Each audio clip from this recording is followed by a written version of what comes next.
บ่นั่นล่ะต้มโดยพี่น้องไปหานี่นะมื้อนี้ไปสอนอยู่บ่มื้อนี้ลูกสอนไปอยู่บ่หรือว่าอันท่านได้คันว่าเจ้ายกขึ้นบ่ได้ก็เจ้านั่งเอาก็ได้ลูกเด้อนั่งแล้วก็ค่อยลุกขึ้นมันจังบ่แพ้แฮง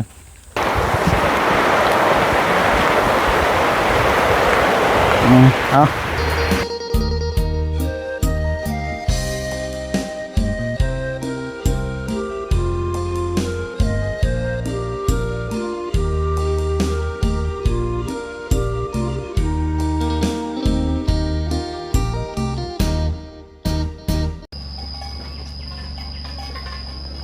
พี่น้องเนาะพวกเดี๋ยวเบิ่งเนาะมารอบนี้ซุกเต็มก๊กแรงซื้อลึอยู่ป้ากินง่ายแล้วแบบนี้พี่น้องเนาะทั้งสิกินหรือว่าทั้งสิขายก็ได้แล้วพี่น้องเนาะเพราะว่าพัวหนึ่งมัดหนึ่งนี่ก็10,000หรือว่า20,000นี่ก็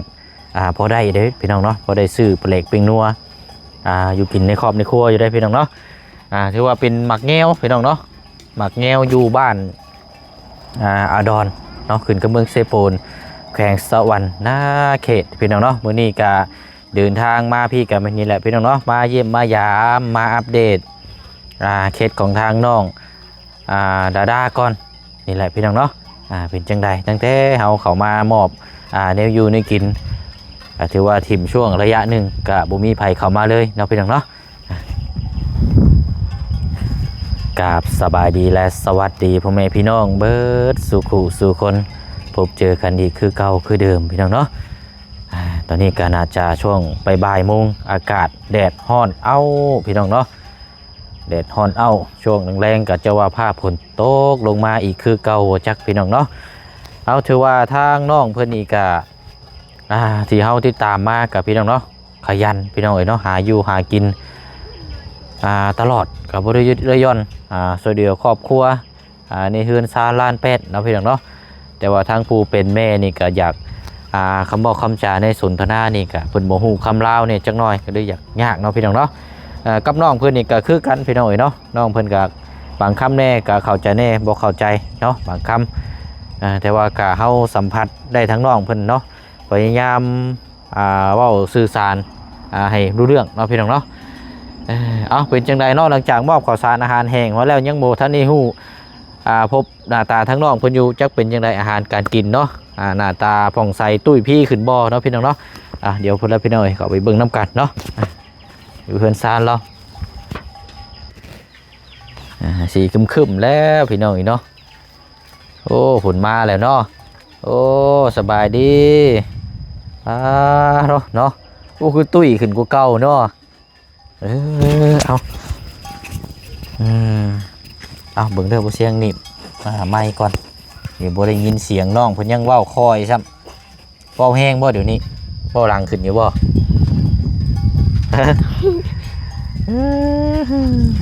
เป็นจังไดเนาะบ่ได้เข้ามานานเลยอายบ่หรือว่าลืมชื่อแล้วบ่บ่ได้ลืมชื่อหยังซะลูกบ่เสียงเอาเก่งๆซะเนาะเก่งแล้วช่วงนี้มีไผแน่เข้ามาหาดุบ่มีไผเลยบ่โดยเงียบเหงาเนาะโดยกินฮอดอยู่บ่ดุกินฮอดอยู่โดยบ่ย่านบ่ย่านบ่ย่านเนาะโดยเอาเนาะก็คือว่าแหละพี่น้องเนาะช่วงนี้ก็บ่มีไผเข้ามามื้อนี้ก็เลยเข้ามาเยี่ยมมายามก่อนเนาะเพราะว่าพี่น้อง FC หรือว่าทางผู้ใหญ่เพิ่นก็ยังรอติดตามในครอบในครัวแหละพี่น้องเนาะกันนี่แหละเฮือนซาลานเป็ดเราอันอยู่น้ำกันทั้งเบิดน่ะจักคนก็ลูกครอบครัวน่ะบ่เสียงลืมเลย7 คน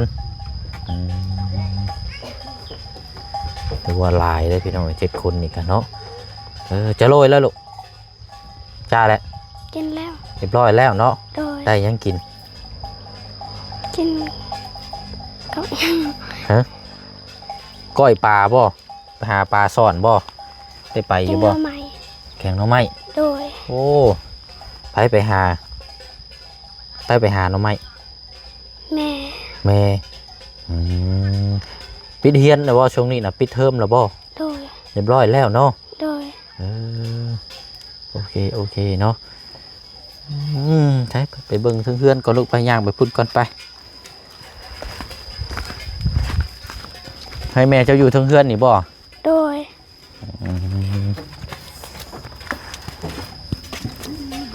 เอาอันนี้ได้เนาะไม่ยังอันนี้ในขู่นี่คือน้อยแท้นี่โห เอาบันส่วนเด้อโดยเนาะนั่นแหละนี่พี่น้องเนาะนี่ใช้ลูกเต้าไปใส่เบิร์ดซะน้องนุ่งเจ้าลูก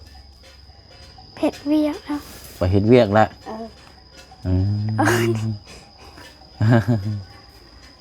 เป็นจังไดข้าวน้ำเขายังอยู่บ่ลูกเบิดแล้วบ่ข้าวสารอาหารแห้ง เดินไป แม่นบ่สอบนี่บ่ โดย โอ้ยังหลายอยู่ซะเนาะ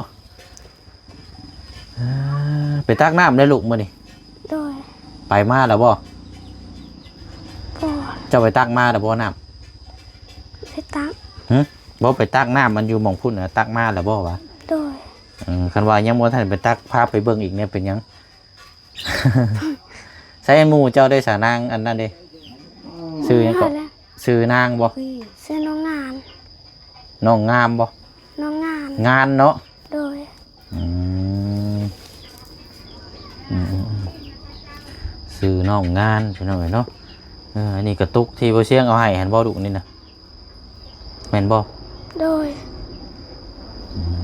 พอได้ใส่เนาะ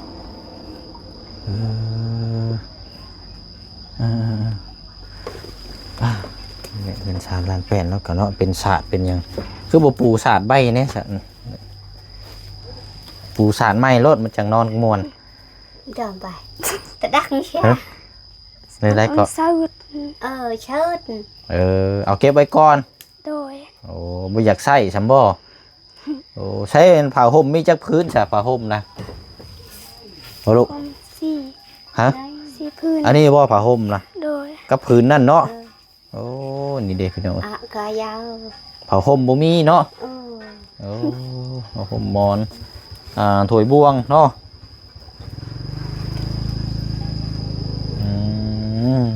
เอาพี่น้องเนาะจังได้อันนี้ จับ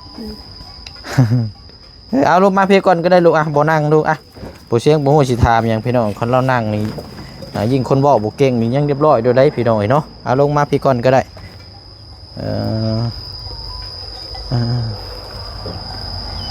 นึกว่าไปตักน้ำใช่หรือว่าจะให้พาไปเบิ่งอีกสิดอกอันมายังในอันคุอันนี้นะอันนี้น้อยนี่ฮะ หอย หอยยังคือน้อยแต่มันจะกินได้อยู่บ่นะหอยยังดูซื้อยังเนี่ยนะ หอย มันคือน้อยแท้นี่กินได้อยู่บ่นี่จะโรยได้อยู่บ่ ได้ มันคือน้อยแท้สิดอก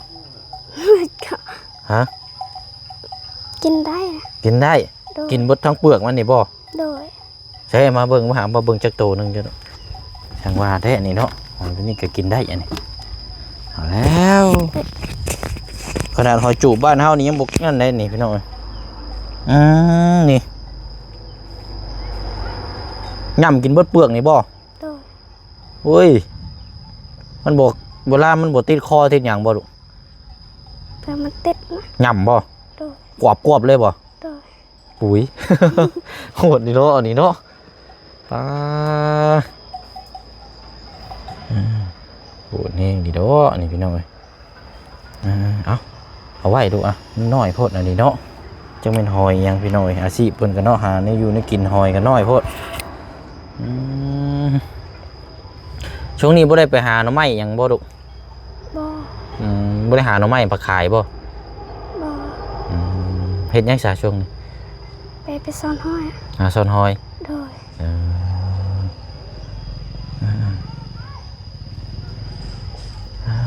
เนาะไปเดี๋ยวพาไปเชิงไปเบิ่งมองตักน้ำอีกนะลูกเด้อ โดย จะเอาน้ำมันเทใส่อันนี้ก็ได้ทอดมาเด้อ โดย เดี๋ยวไปเชียงลงอันนั้นเอาน้องเทใส่นี่ก็ได้เอากระตุกเดือกกันก็ได้ เราพาไปเบิ่งอันนี้ก่อนพี่น้องแม่ช่วงนี้ก็บ่ได้ไปเฮ็ดรับจ้างขุดมันบ่ đi chu chơi kẹo bài บ่มี đâu บ่มีงานบ่ cho đâu อ๋อเอามาก่อนกันเด้อแม่เจ้าบ่ได้ไปเฮ็ดเวียกบ่ช่วงนี้ลูก hay cho đâu rồi hả hay cho đâu เอาตัวทางเรืองหันก็ได้อันนั้นก็นี่คุที่ว่าซื้อมาให้เรานะ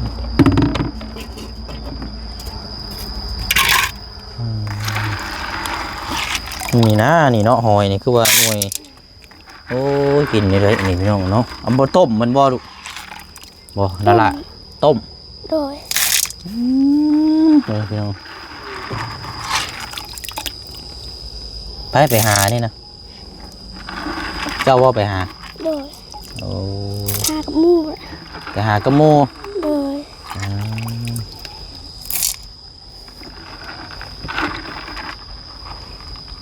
หน่วยหน่อยเนาะโอ้ยยำกินเบิดเปลือกเลยกว่าพวบเลยในเสียงนี่โอ้ยคักแล้วพี่น้อง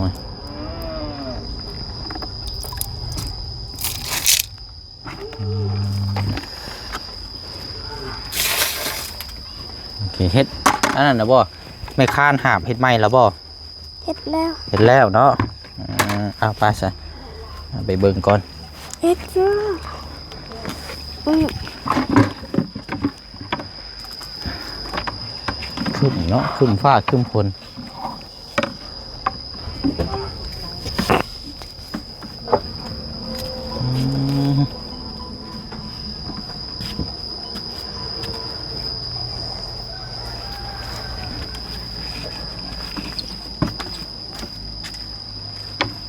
โอ้เห็นไหมแล้วเนาะไผเห็ดไห้ดูบันได อ้า อัน ย บ่แม่นอันนี้แม่บ่เห็ด บ่อ้ายเป็นคนเฮ็ด อ้ายเจ้าสำบ่ โดย โอ้ฝากอยู่ซะเนาะพอได้แก้ไขพอได้อาบเอาเนาะมองน้ำมองอยู่มองกินก็ไปเอามองเก้า โดย อ๋อนี่มันยังคือคักแท้นี่บ่โอ้ยอยากเด้แพงคักแท้นี่อันนี้เพิ่นขายบ่ลูก บ่ ขายบ่ บ่ได้ขาย เห็นได้ซะนี่ซื้อได้บ่นี่อยากได้เนาะบ่มีคนขึ้นใช่มั้ยเนาะ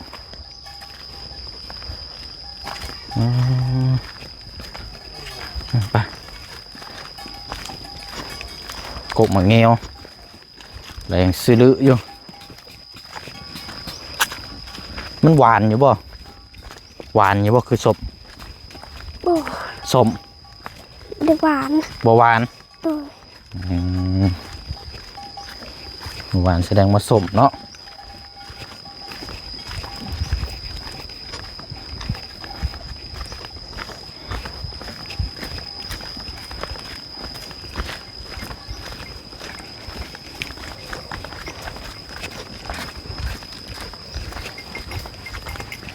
หาหน่อไม้แล้วช่วงนี้ยามฟ้ายามฝนหาหน่อไม้ไว้แกงแบกกันเนาะแบกเจ้าบ่ได้มีบ่ บ่มี โอ้มีไก่จักโตใส่อยู่เฮือนเจ้าลูก นึ่งนะ มีตัวเดียว โดย อ้าวคือบ่ซื้อมาเลี้ยงเพิ่มอีกแน่ บ่มีเงิน มันจากเลี้ยงอยู่บ่ไก่ โดย คันเลี้ยงก็คือว่านะต้องเฮ็ดคอกไว้ได้เนาะต้องมีคอกดีๆจังสิเลี้ยงแบ่ได้มันมีคอกนี่เลี้ยงบ่ได้เลย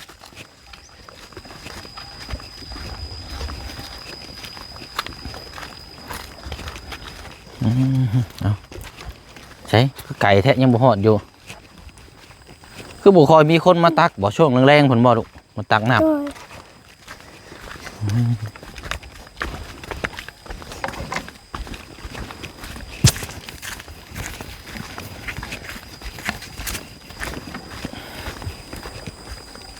เอาใช้ฮอดแล้วบ่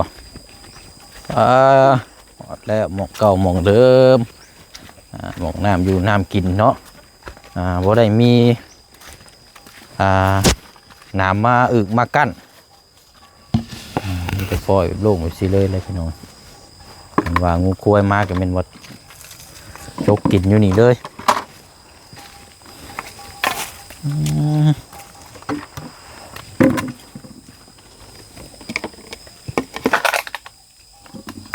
ชุ่มลงมาอย่างนี้เนาะ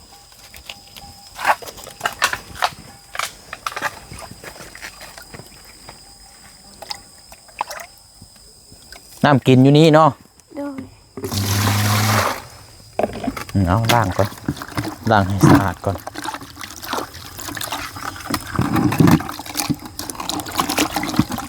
น้ำกับบุคคลนี่อันนี้เนาะเนี่ยพุ่นๆอยู่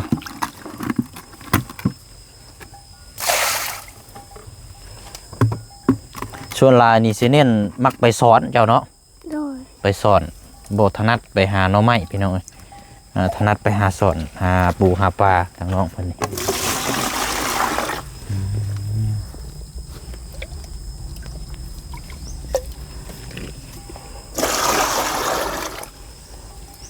เอาวาวลายก็ได้เอาครึ่งนึงคือเก่าเจ้าใส่หั่นแหละเดี๋ยวมันหอดนักเกิดอยู่ได้กลัวได้ขี้ฝุ่นได้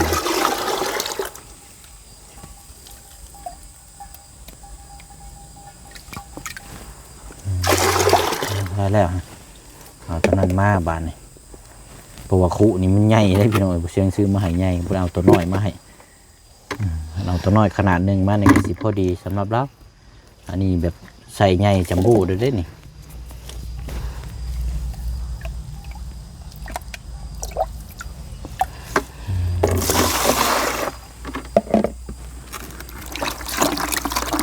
มื้อนี้ไปสอนอยู่บ่มื้อนี้ลูก สอน ไปอยู่บ่ โดย หรือว่าอันท่านได้ไปหรือว่าไปมาแล้ว สิไปแล้ว กำลังสิไป โดย เนาะเดี๋ยวจังแล้วเวียกตัวนี้ก็จะจังไปเนาะ โดย ไปหาอยู่หากินไปหน่อย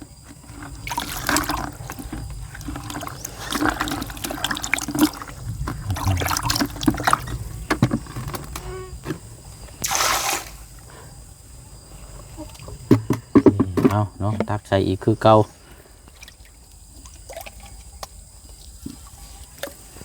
แบบธรรมชาติเลยเนาะ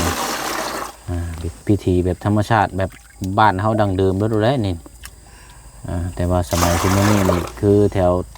บ้านเฮานี่เพิ่นบ่ค่อยนั่นแหละพี่น้อยเนาะมีแต่ซื้อน้ำเอากินน้ำอนามัยส่วนลาย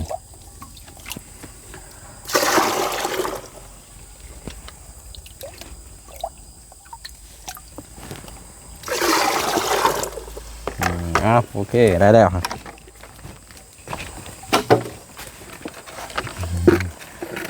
ครับมันมีทางผู้ใหญ่เนาะพี่น้องทาง FC เพิ่นโทรมาว่าเวลาหามน้ำเดี๋ยวบ่ให้น้องเพิ่นเฮ็ดกระลึกว่าซั่นเดี๋ยวแอวสิฮักว่าซั่นเนาะเดี๋ยวสิบอกทางน้องเพิ่นก่อนเจ้าปกตินี่เจ้าสิเฮ็ดแบบซี่มันบ่ลูกเดี๋ยวเจ้ายุกขึ้นเลยซั่นบ่แบบนี้เนาะนี่พี่น้องคันว่าเจ้ายกขึ้นบ่ได้ก็เจ้านั่งเอาก็ได้ลูกเด้อนั่งแล้วก็ค่อยลุกขึ้นมันจังบ่แพ้แห้งเนาะแต่เฮ็ดแบบซี่มันอยากแพ้แห้งแบบพวกกับอันร่างกายเฮาแหละไปบ้านนี้เอ้าไปบ้านนี้มาเอาน้ำบ่เอ้ยโดยเอาเนาะน้ำกินเนาะโอเคใครอยู่หรอกเนาะคือสีลมๆเย็นๆแน่โมเมนต์ฝนจะตกลงอีกบ่นี่คันว่าฝนตกลงนะเอาคุนะโต้งเอาน้ำพุนไว้ใส่ลูกเด้อโดยมันสีนั่นกลัวเจ้าก็สิบ่ได้มาหาบปูเบรกโอ้เอ็ดโคตรแดะนี่เบรกจาดรถฮึบพูดเลยนี่ก็ง่ายอยู่ได้เลี้ยงเบ้แบบสิพี่น้องเนาะอยู่ในโคกในป่าอยู่ถนนทางนี่ยากแน่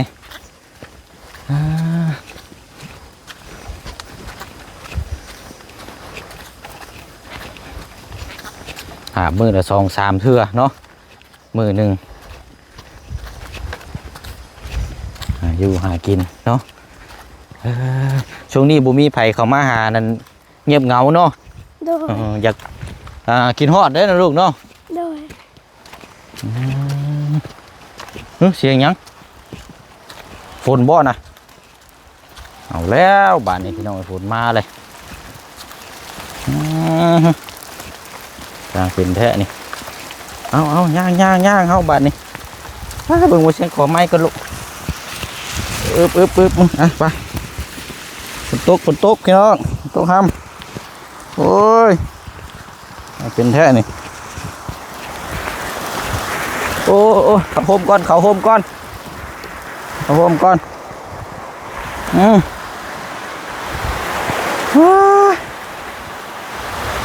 ้องแห้งอยู่บ่นี่เนาะ พี่น้องไปสร้างเป็นแท้นี่โอ้ยเนาะช่างว่าแท้นี่แข่งมาเลยบ่ลูกแข่งมาเลยบ่ไปมันจังบ่อนั่นเนาะ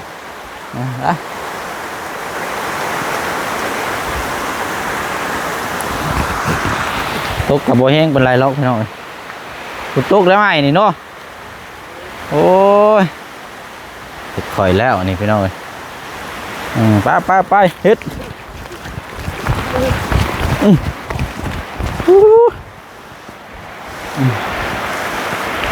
ไประวังเด้อค่อย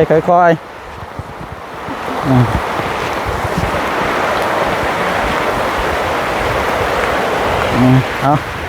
โอ้โหมีต่ออีกบาทนี่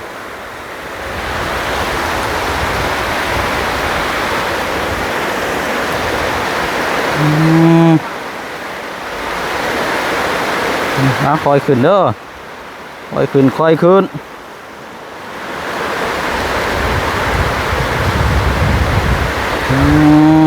เดี๋ยวไปเชียงเอามีให้น้องคนก่อนพี่น้องโอ้ยเนาะฝนตกค่ำพอดีเลยโอ้แล้วนี่พี่น้องเลยดังอยู่ว่า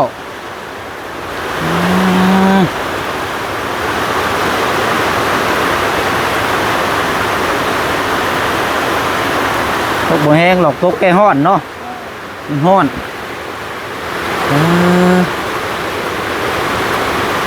เอาเดี๋ยวจังหน่อยกับเท่ามีคนจ้องอยู่บ่ลูกมีอยู่บ่มีอ้าวเนาะบ่มีซ้ำพี่น้อง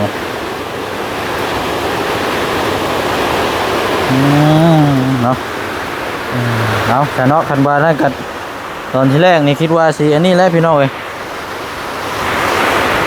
ฝนบ่ตกบาดนี้เนาะ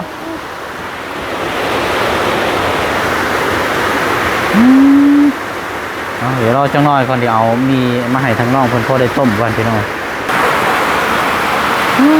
รอฝนเศร้าก่อนพี่น้องจังน้อยเนาะเอ้ยไปบ่ไล่เด้อบาดนี้ยังเอาถ้วยมาโต้งยังอันนี้นะเอาถ้วยมาโต้งยังได้ก็ได้ก็ได้ ฝนหัวบ่เอาโอ้หัวเลยเอาอันนี้มาโต้งไว้เนาะเอาเนาะเอาเดี๋ยวเบิ่งก่อนเติมห้วยแล้วเอาเดี๋ยวไปเช็คเอามีมาให้ลูกเด้อถ่ายยูนิคก่อนแป๊บนึงเนาะโอ้พี่น้อยป้าผลกับช่วงสิบยุทธง่ายแล้วเบิ่งแล้วเอาแล้วสิซื้ออย่างพี่น้อยมีจะมีนี่แหละช่วงนี้กันมีอยู่6 ห่อเอาดูกันตกภาพฝนตกพี่น้อยเอาไปต้มแล้วลูกเด้อโดยเอาอะไรเนาะฝนจะตกป้าชาเด้อโบเชียงเดินทางก่อนนะลูกเด้อพ่อกันไม่ฮะเนาะมีโอกาสบ้านเวลาดีๆเดี๋ยวขอมาเยี่ยมยามไม่เด้อโดยเอาสบายดีแล้วล่ะเอาเนาะโอ้เด้อพี่น้อยเนาะเนาะตอนนั้นแล้ววันนี้พี่น้องเนาะสิได้ล่ำลาไปอีกคือเก่าคือเดิมเด้อเนาะเดินทางไปต่ออีกก่อนพี่น้องเนาะภาพฝนตกกับบริยุทธ์ย้อนดอกพี่น้องเนาะไปตลอดเท่ากันอย่างไรพี่น้องเนาะเอาเนาะคลิปนี้ก็ขอมุกขอบใจขอบุญขอบคุณพี่น้อง FC คือเก่าคือเดิมนะพี่น้องเด้อ เขามาชมแล้วก็เป็นกำลังใจให้ตลอดมานะพี่น้องเนาะเอาเดี๋ยวพบพ่อกันในคลิปหน้าเนาะมีอย่างเพิ่มเติมจังใดก็แจ้งพี่แจ้งน้องนำกันอีกเนาะบ๊ายบายเด้อพี่น้องเด้อสบายดี